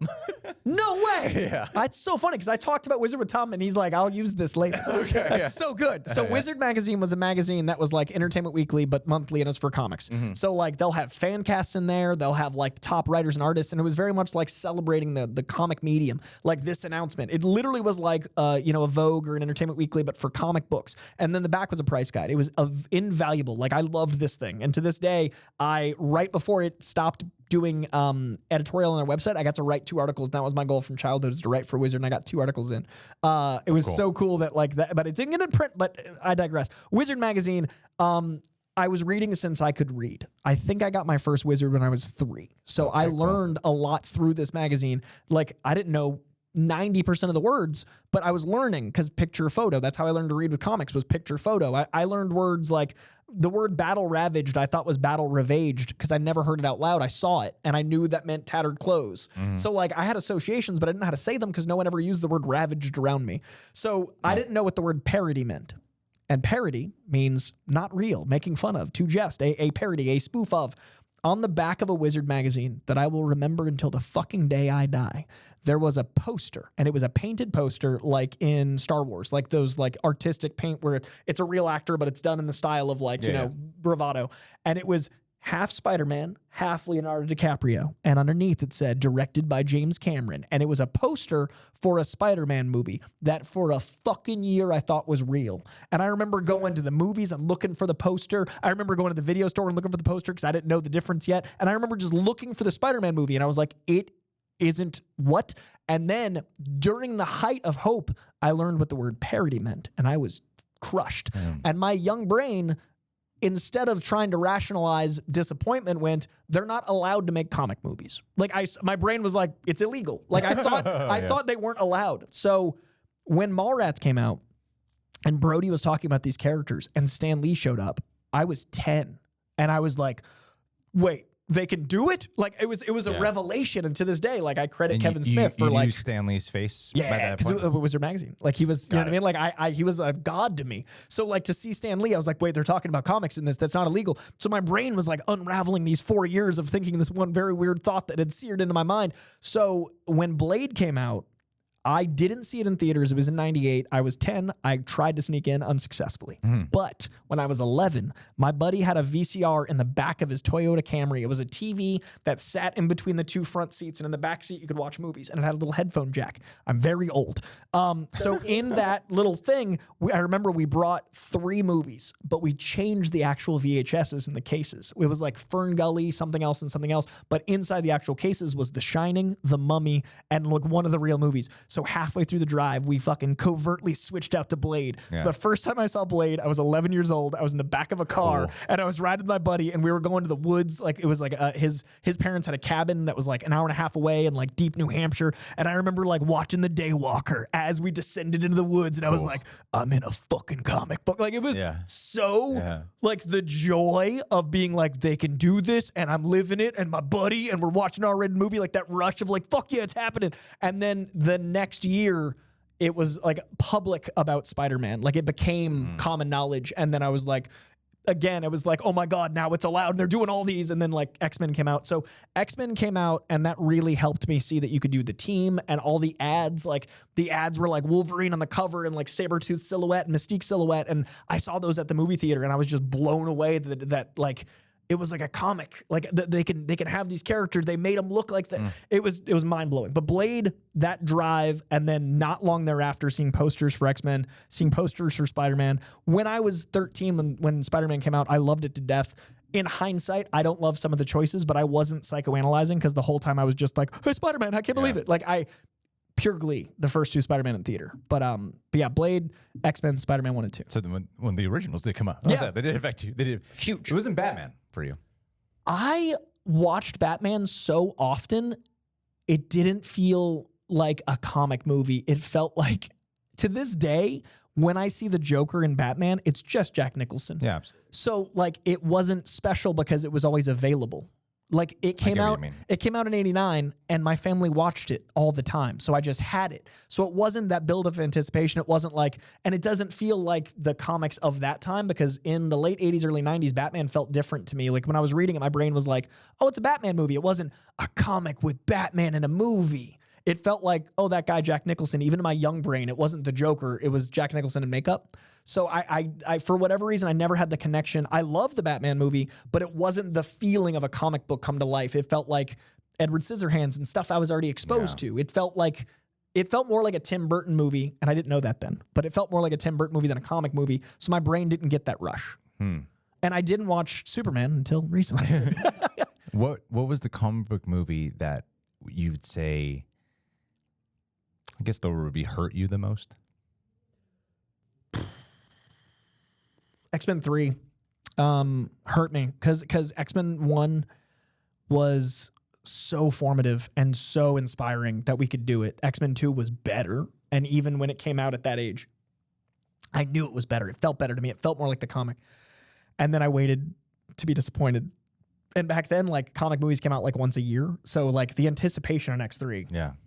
The build up, the characters I knew were coming, all the announcements. I was like, this is going to be even better than X-Men 1 and 2. And then when 3 came out, I wasn't old enough to be a critic, but like we talked about at the top, the whole arc of this was, media literacy, talking with my family. My dad's a comic book guy. So we're watching X-Men 2 and it ends and the Phoenix is rising up. And my dad and I are both like, Claremont, fucking Claremont, burn, Dad, it's coming, Phoenix. And then X-Men 3 comes out and my dad and I have been waiting 3 years for the Phoenix. And then it's like, oh, let's kill Scott off camera. Like, Scott dies off sides. And like, as a kid, Scott dying over the lake, not seen, was heartbreaking. Like, I was like, I love Cyclops and he's gone off scenes. Storm never getting her time to shine. Like, I've always loved Storm. She's arguably my favorite X-Men. I think Storm ranks top 3 and it just juggles by the day. But like, I never felt like we got Storm, and X-Men 3 kind of like invalidated it further. The Juggernaut being a joke, the whole movie felt like, and I was a huge Ben Foster fan, still am. Ben Foster's Angel, and he's in it for like 7 minutes. They're not a good 7 minutes. No. My mom, I've been such a nerd for so long. My mom made me angel wings that were 6 feet tall. They went up to here and they went all the way down to my feet by hand lacing feathers into a frame. She handmade a frame and then hand laid feathers in, and I wore it at the movie theater because I was working at the movie theater for X-Men 3. I dressed as Angel every day leading up to that movie, and through that weekend, I had like a black shirt, these huge wings. I have a photo somewhere. Oh my God. My mom made that for me. It took her months because I love the X-Men. And then if you have that much anticipation, that movie comes out and then it's that. Yeah. Oh, damn. X-Men 3. Yeah, you really answered that question. Shit. Like, people think it hurts now to have a comic movie like fail. Wait a month. Yeah. Like, oh, I'm sorry. You've got 30 days until the next comic book property. I've waited 3 years and the next thing's not out for another year. I mean, I think at that point we were starting to heat up. I think Superman was about to come out with Brandon Routh. I think at that point, like, the wheels were turning. But when you're 14, 16, I think it was 16, a year is a long time. Yeah, absolutely. And now people are complaining about waiting 30 days and time is like, it's so funny, the different culture. It's like, oh, that one sucked. It's all over. And I was like, I survived X3. I was there. Is there a movie to this day that for some reason, I feel, there's that joke about the Roman Empire. Men are always thinking about the Roman Empire. I don't have that. What I have is The Dark Knight. Okay. Since like I saw The Dark Knight, I feel like for some reason, at least once a day, I think about The Dark Knight. I love this. It just always pops into my mind for some reason. I know I obsessively thought about it like for years. Yeah. And I don't even call it my favorite movie of all time. Yeah, it's on the list. It's on the top 2. But it's for sure like just for some reason, I just think about The Dark Knight a lot. I love this. Do you have a movie that you find that after you watched it? Because I don't feel like I really have that with any movies anymore. I thought that was going to be Furiosa, but after a week I stopped thinking about it. Yeah. But I haven't had that with a movie in so long where I watch it and I just can't stop thinking about it. And I used to kind of have that a little consistently. Yeah, when in the 2000s I did. Like, I remember like Requiem for a Dream haunted me. I remember like The Crow was my personality for a long time. So I think when you're younger, I think it's like more because you have less of a personality. Yeah. So it like informs a lot of you. Much more going on. Yeah. You're like, you're all hormones. So it's all like osmosis. But mine are my top 2. I think about The Matrix and Fight Club probably once a day. Okay, cool. I think about whether or not this is a simulation a lot. I think about that too. Like, probably an unhealthy amount. Yeah. It probably ties directly into my losing my mind because I'm like, is this real? Is that guy real? I never met him. Maybe not. Maybe it's part of the simulation. He's helping this whole program flow better. Like, it's just a lot of the way of there's how no way you to talk disprove about it. A lot of the way how you talked about things sounds like there's a bit of a detachment issue. 100%. Like that, in the most simplistic terms. There's an unreality to reality for me. There's a separation happening. Yeah. And I think that's where a lot of it comes from when it comes to the crying, the fear of the brain falling apart, the simulation. There's a lot of this like doubt and questioning, and I don't. Where does that come from? Because your parents don't strike me as those kind of people. Oh, they're so in their bodies, man. They're so good. I say, like, that was the most jealous I've ever. I've literally, like, the sentence that just came out of me was so just pure jealousy. Like, I saw it. I was like, look at those fucks just being great. I think I'm always living just ahead of myself. I think it's not anxiety because it's not that. It's not the guy from Inside. It's not the not anxiety from Inside Out. Uma's kid. What's her name? Maya Hawke. It's not Maya Hawke. It's more like the Vector and Donnie Darko. You know how he sees the vector of where he's about to go? Mm-hmm. Do you know what I'm talking about? I think I do. Saw it once forever Oh, ago. dude, so good. Okay, so Donnie Darko, there's a moment where he's always talking about time travel, and he's talking about the. Okay, I don't remember this. Never mind. Oh, you don't, the whole movie's about time travel. We've only gotten to the really? yeah. Okay. Yeah. I was like, it's about to get complicated. I like that my brain was like, how do I make this simple? And you're like, already out. I have no idea. I was like, I'm following the vector. Okay, nope. He said time travel. I'm like, there's time travel in Donnie Darko. Do you know like Hawkins' idea of like a bridge using a vessel in order to travel through time, like a wormhole for simple terms? So there's a That's where you fold the paper and then you put a hole in every in it. movie, and they're like, there it is, Hawking. So Stephen Hawking posited that you could build a wormhole to travel through time as long as you have like some sort of vessel. So the whole movie is talking about that being a possibility, and then I won't reveal the twist because you need to rewatch it. But there are elements of that form the story. So at one point in the movie, after he talked to his therapist, he wakes up and he can see a vector of basically energy in front of those around him that are informing where they're going. So it's a form of time travel where he's not seeing the future, but he's seeing what's informing the next moment. He's seeing that someone's about to get up, but it visualizes itself as a vector, as a tube in front of him. It's like a visual anticipation Exactly. tool? Okay. So that is how I feel I navigate the world. I'm never able to be fully in my body because I'm always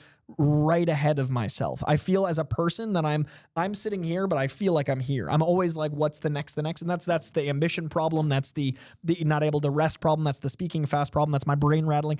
I'm always a little in front of me. And I think that's why I can't. And that's why the detachment. I think I'm looking at myself in third person. I think I'm witnessing my life more than I'm living it. And there's a bit of a protective quality. Sure.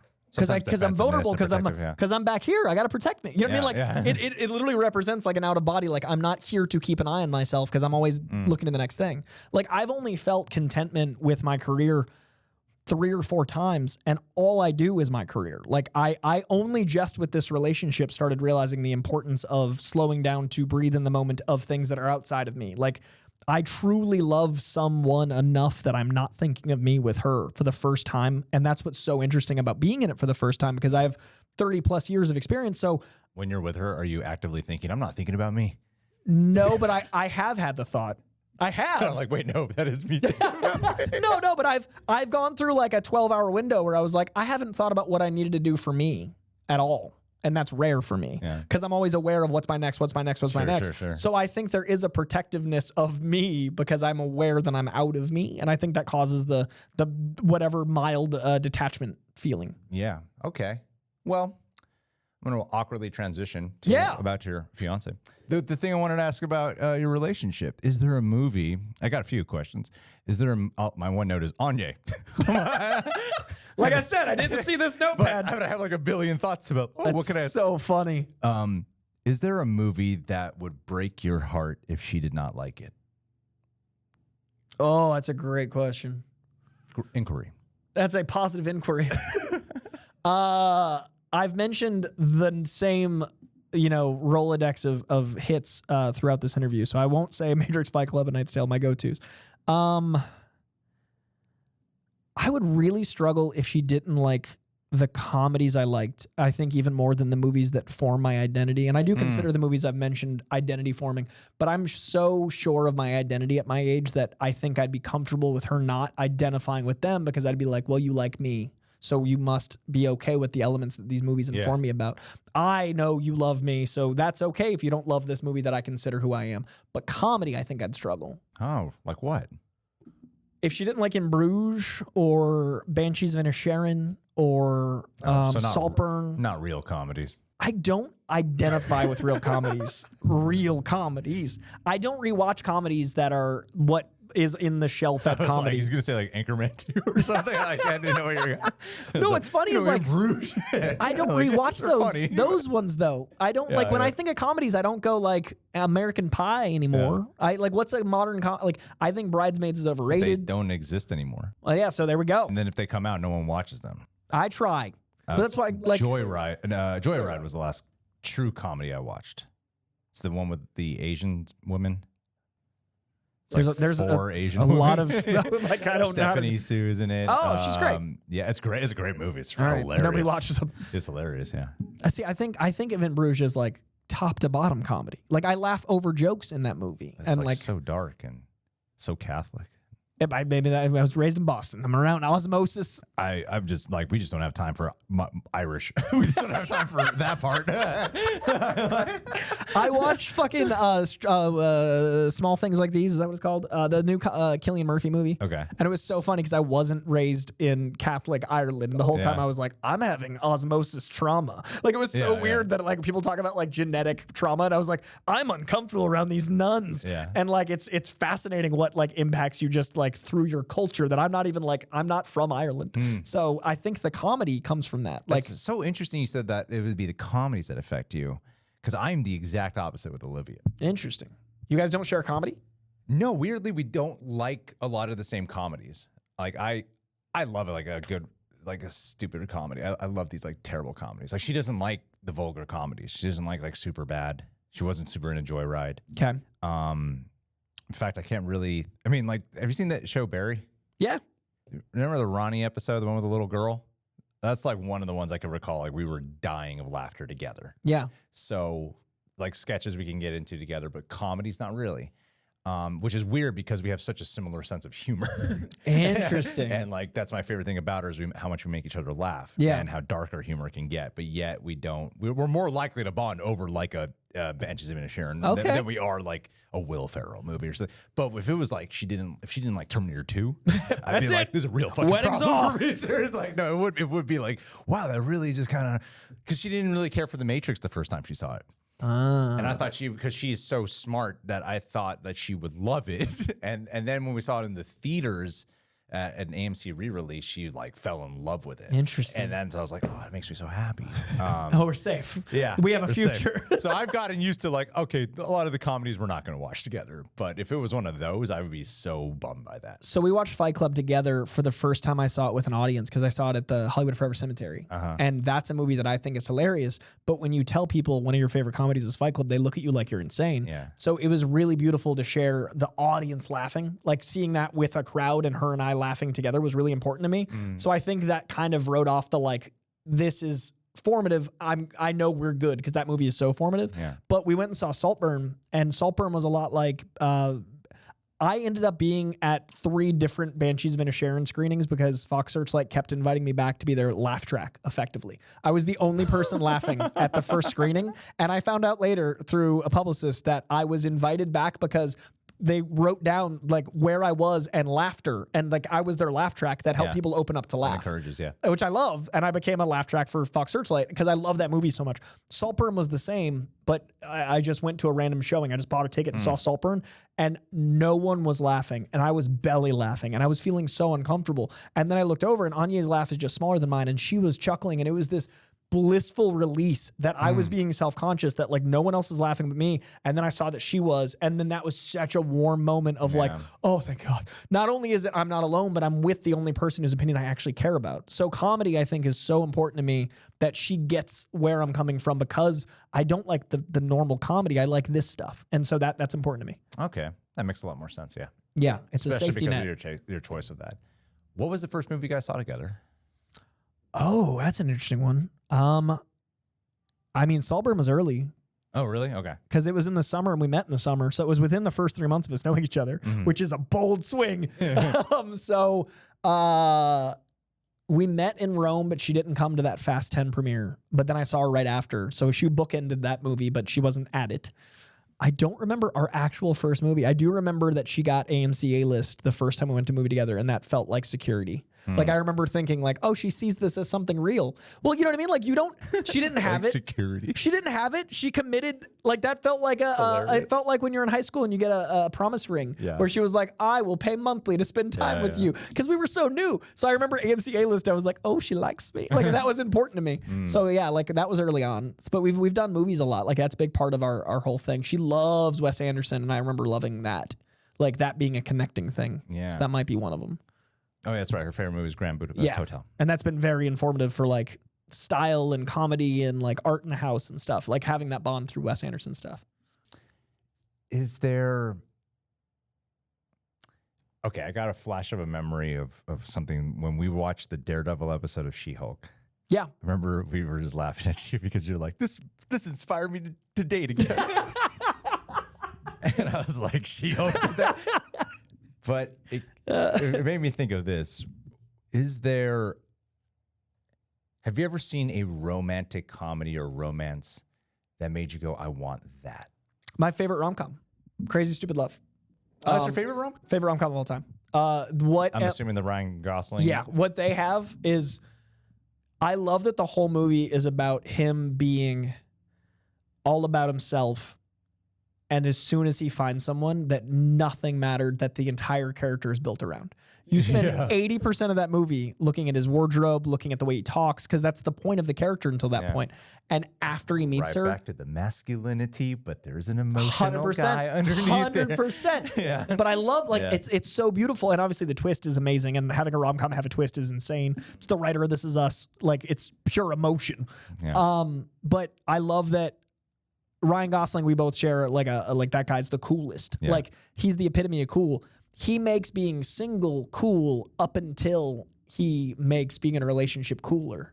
Yeah. And that's what the movie's about. Yeah. Because then it makes Steve Carell being a little bitch cooler. And then it makes him wanting to be in a relationship, and it makes the Kevin Bacon asshole less cool. One shift in the movie's tone makes everything inverted. Up until that point, dating was cool and Steve Carell was the dweeb. As soon as we see the importance of a relationship, it changes the what's her name? Redhead. Julianne Moore. Thank you, Julianne Moore. It changes the Julianne Moore dynamic. And there's seeds planted throughout, obviously. Like, we see them getting back together and all that stuff. But it changes how cool that is in the eyes of the kids. It changes everything. And it's all about that shift in Ryan Gosling. And so the relationship I'd want is the playfulness of them, the joy and like the silly, stupid stuff. The fact that they're like playfully buying wine is so cute and endearing. And those little moments are what life's actually about. Like, it's not always a spectacle. So I love the little moments between them. The fact that he's willing to fight for her, the fact that he'd sacrifice anything, the fact that she'd sacrifice anything. And their actual chemistry is insane. Like, that's why they did 4 movies together. Yeah, it really is. But like, that I think is pretty, up there. To this day, I still don't. Whenever I get a drink from a bar, take the straw out because of that movie. Because of Departed, I still don't get cranberry juice. Really? It's on your fucking period? I drink vodka cranberry. That's my go-to drink. I don't get it because vodka cranberry, go-to drink. It's a natural diuretic. I said that to you at the bar. Yeah, do you remember last time we went out? I was like, "Is your fucking period?" Yeah. It's changed cranberry juice for me. Oh man, that movie is pretty formative, like quotes and stuff wise. The Departed, yeah, like the whole metaphor for cops and criminals when you're on the other side of a gun is really fucking matter. It's pretty informed my like fear of death and like authority. Like, that was crazy to watch as a kid because I was like 18 when that came out, and I was like, he's right. Like the whole crime stuff, The Town and The Departed, like all those movies. We've talked about my big formative ones, but like crime dramas set in Boston are a whole subcategory of love. Whose Car Are We Gonna Take is pretty formative. God, there's so many. I could just keep going forever, honestly. Because I was like, I want to talk about directors and the Irish stuff. And I love that you just wrote down Irish. I mean, I didn't have. I'm trying to like not. I snuck it in with Banshees because I've had so many. I have like so many questions on my laptop that are just so written. I got like 100 of them. And I was like, I have a habit of just relying too much on looking at it. Yeah. And so I was like, I might as well just experiment and see if I could just 7 words. Have a one-note thing that makes me go, I think I know where I'd want to go ask about that question. Lamp. Because, I wanted to talk more about Fincher because it seems like he's your favorite director. Yeah. Man, there's so much, but we just don't got the time. If people like this, I hope. You know what? There's one question I did want to ask you. Okay. Wrap strong. We'll wrap strong. And leave a comment below if you want to see Fincher. A fun, risque one. Oh. Is there a villain you identify with? It's really interesting considering we were talking all about like Tyler Durden? Well, but being raised and having conversations about what makes a villain cool and whether or not that's good. That's when I thought about that. Oh, okay. We were talking about Darth Vader and stuff like that. Yeah. A villain I identify with. I would say like not by the end of any movie, because I do think I always really try to find a true north in who I am. And I feel like movies do good movies do a good job of making sure you know which way things are, supposed to be pointed. I think when I'm angry or immature, I identify with a lot of the like dude bro villains, like the Jordan Belforts and the Patrick Bateman for like super extreme, like not on any day to day, but like idealizing, like I wish I could wake up and do 800 crunches and not care and peel my face. Like that kind of thing seems like a good escapism. Sure. So it's not identifying with, but it's kind of aspirational. Like I wish I could escape. So I think my thing isn't identifying with villains. It's wishing I could be as free as they seem, but I can't. And I really, I don't think that caring is a weakness ever. But when I'm not in good mental health, caring is the first thing I try to get rid of through a character. Because you detach. So villains become the hero to me when I'm not doing well. And that's actually usually a sign for me that I need to like take a step back because I'm aware that that character is suddenly valid. Yeah. Like the Thanos was right is a good joke, but if you're on the 405 stuck in traffic, you're like, well, Got some points. but that is when that's when I'm not doing well. Do you know what I mean? Like anytime that I'm suddenly identifying with villains, it is a good barometer that I need to reassess. Like, when you go to the gym and you're working out something and something twinges, it's a good, like, okay, before I pull it, for me, when I start to identify villains, it's like almost pulling a muscle and being like, I need to reassess everything or this is going to really hurt me. Yeah. So whenever that happens, I try to like take a breather. It's same with manic characters. Like whenever I'm feeling like I should watch Lethal Weapon because Martin Riggs, I'm like, you doing all right, bud? Like it's definitely a moment of like, I need to reassess because this character was an idol growing up, but you see the flaws in them as you mature. And if I'm suddenly regressing, clearly I'm not doing as well as I thought I was. So I think the answer is normally no. And when I do, I worry. Okay. All right. Well, shit. All right, guys. Well, yeah, I can keep going. I mean, it's one of those things where I feel like because I know you off camera, Yeah. that I can keep going forever. So What's the longest episode so far? I think it was with Dan, it was like an hour 45. Wow. I think so. Something like that. It's also not a show you can like speed round. It's like the whole point is that it's intricate. So there's not like you can, rattle through some shit. And then sometimes there's like common questions, but then sometimes the common questions lead to a question. Most of the time, they're questions I haven't asked before. Oh, cool. So I think it is fun because I'm not just doing the end of Inside the Actor Studio. Right. you know? Favorite swear word. Yeah, because then I would be bored of the show itself. So yeah, I had fun. Did you have fun? This was really unique for my life experience, and I've thought of stuff I don't think about often. This was oddly cathartic, like therapeutic in a way I didn't expect. I thought it would be like enlightening, and I thought I'd be like, oh, I forgot that I loved that. I didn't think it would be, oh, I'm aware of different pitfalls in a way that I usually only get out of therapy. So it was good little movie therapy. You just described how Quentin Tarantino talked about Joker too. The ending has merit, and that's, me and Tarantino don't see eye to eye a lot. Tarantino talked. You heard my love of that ending. You know my thoughts. I don't think the movie's great, but boy, that ending's got some merit for a certain type of culture right now. Tarantino's that film. It's weird because he's probably my favorite filmmaker. Really? But man, as a personality, I'm like, sometimes you say some shit, Tarantino. It's just like the whole thing with like, I'm not gonna watch Shogun or Dune because they've already done it. I'm like, What? What are you saying right now? And that's coming from someone that homages so many other directors. So it's what are you talking about? Yeah, like because you think you'll take stuff? That's my point. Is like you straight up take like Inglourious Bastards is not an original title. Reservoir Dogs was totally inspired. You've admitted to that, inspired by another Hong Kong film. A lot. It's a lot. It's so much. So I'm like, would for this same reason, would you not watch Al Pacino and Scarface because that's a remake? Like, what a strange thing. I would never have thought Tarantino for you with Terminator and Matrix. That's such like a diametrically opposed style to me. Yeah, I love Tarantino films a lot. I'm pretty obsessed with them. I would have thought Nolan do for not you. Like Hateful Eight, but I do. It's the only one I haven't seen. Yeah, it's the only one I really don't like. But because it's true, they are very hateful. Like it's so true. Don't enjoy this so time true with to this the eight. Yeah, it's so true to the title that I'm like, I don't like hanging out with them. It's just they're a lot. But I mean, yeah, Tarantino films I adore a lot. I really do. And Kill Bill's one of my Nolan. No, I wouldn't say Nolan. Nolan's probably my favorite director, but but the package of Tarantino, the writer director, is I just love all his films. I've only not liked Mank of Fincher. I even like Alien 3 to a point. Like I like Alien 3. Yeah. So I think Mank's the only one, and I just don't identify with that era of filmmaking, so it didn't resonate because I just don't know it. Mm-hmm. Like when you're watching a documentary and you know none of the characters, you're like, oh, like it just doesn't resonate for me. So Mank just didn't hit. But otherwise, I turned it off. Did you? That makes me feel way better because I love Fincher, and I was like, I'm really struggling here. I'm like, this is boring, and it's real long. You didn't ask any what movies don't you like questions, so I appreciate it because I generally like don't think of them often. Mank is an exception in this moment, but well, then we're just reviewing movies at that point. which is done plenty. Which is the thing, we do over there. The thing in the next video? It's really easy to fall into that trap when you're talking with people who are into movies. About like, we got to make sure we're not reviewing a movie. What's the most surprising thing from this interview for you? I would say the most surprising, that is a great question, Coy. I would say the most surprising thing about it is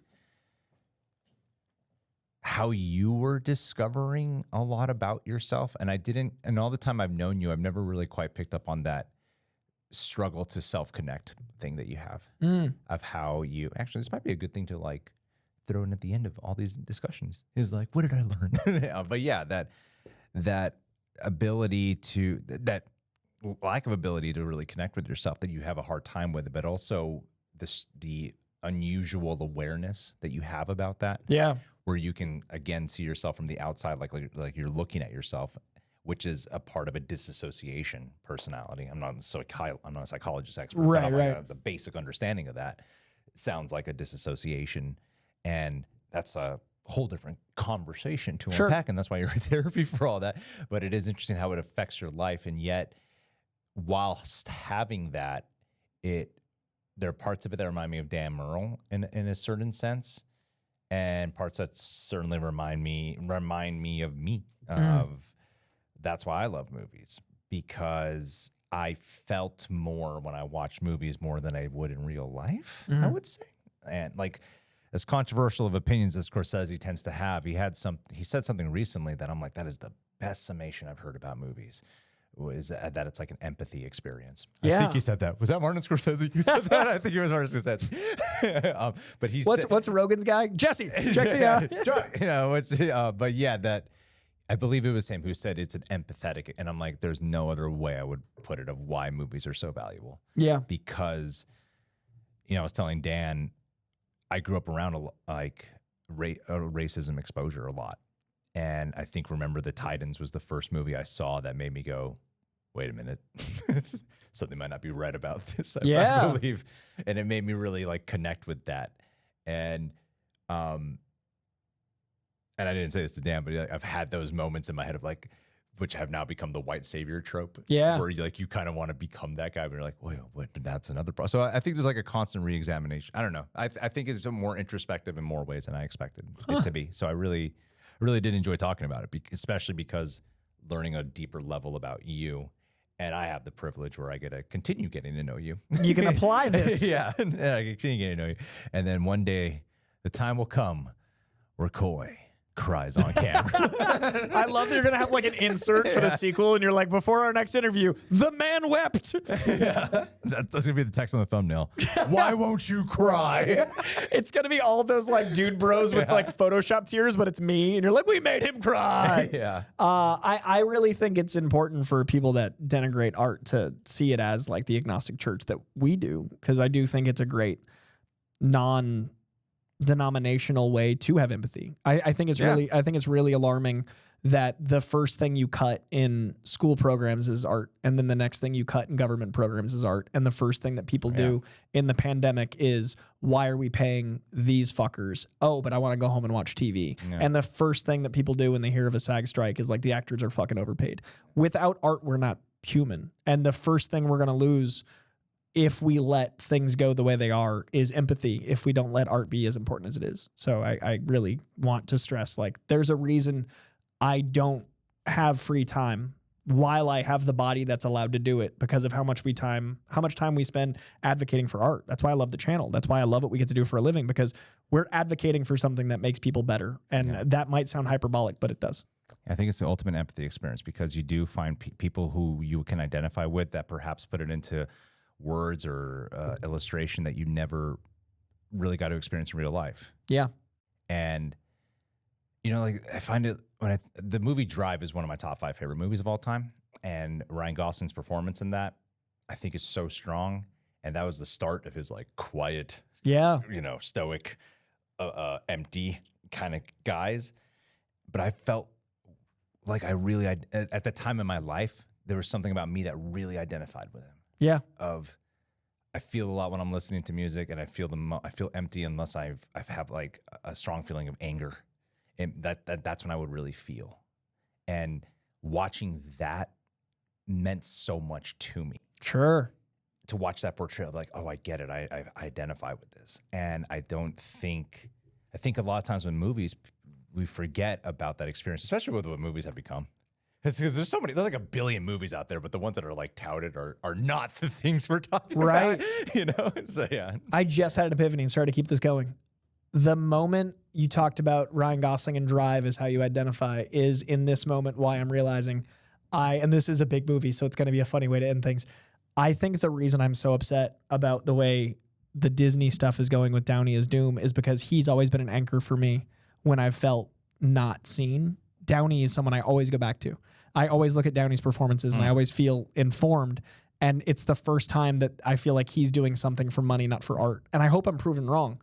But the Doom announcement, I think it was personal because I've always been like excited for connecting to what Downey's going through and connecting to the human and the actor, which is another thing we talked about.